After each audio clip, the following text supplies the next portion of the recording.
We live in a watershed. Water seeks the lowest level. Erosion is a natural result. The higher rates of erosion we experience is on us. We've covered the land surface. Water can't penetrate turf grass, concrete, and buildings. All that water flows to our creeks and streams that we've lined with concrete. The more the water, the more powerful the force. 1,000 square feet produces 600 gallons in just 1 inch of rain.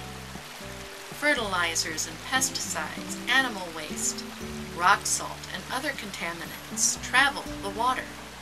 It becomes our drinking water. What can we do?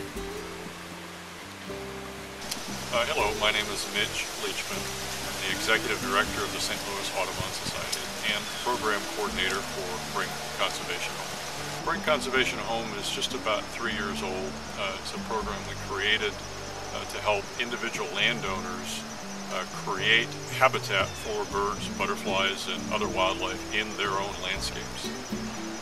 Simply replacing grass with native plants is the easiest way for improving water quality and reducing storm runoff in our landscapes. But we also have a feature called a rain garden that is a very attractive opportunity for folks to direct stormwater runoff from their roofs, from their yards, from their driveways and things, and they can direct that runoff to a shallow basin, which is essentially a replica, it's an imitation, if you will, of a natural wetland community that temporarily holds water, feeds the plants, infiltrates into the soil, and is prevented from going into our storm water management system and perhaps creating additional challenges for our infrastructure around the community. I'm standing here in front of a couple of very valuable and attractive native trees. The red plant here with the really interesting seed heads is actually our state tree called the flowering dogwood.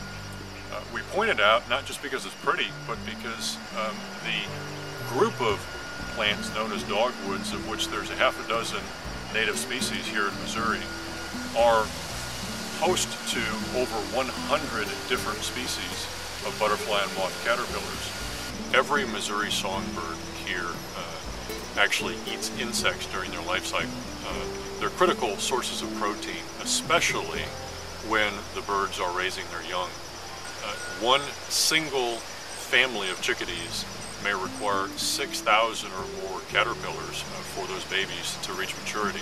The average rain garden actually has standing water for a matter of hours.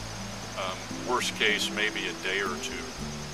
But mosquito larvae actually take a good 7 days to go through their life cycle with still or standing water. So strictly speaking, no, rain gardens or rainscaping features are not a mosquito issue. Once established, the average native plant community requires no supplemental water, fertilizers, pesticides, or anything like that. So it's a very green and sustainable way of approaching landscaping. Native plants are providing you the opportunity for all of those insects and organisms and birds to have that in your own space and enjoy that and share that with your family and your neighbors. Considering the community's stormwater runoff, a rain garden in your landscape might seem like a drop in the bucket. But the contents of the bucket is made up of drops. 70% of the pollution in our aquifers is caused by stormwater runoff. Consider a rain garden today.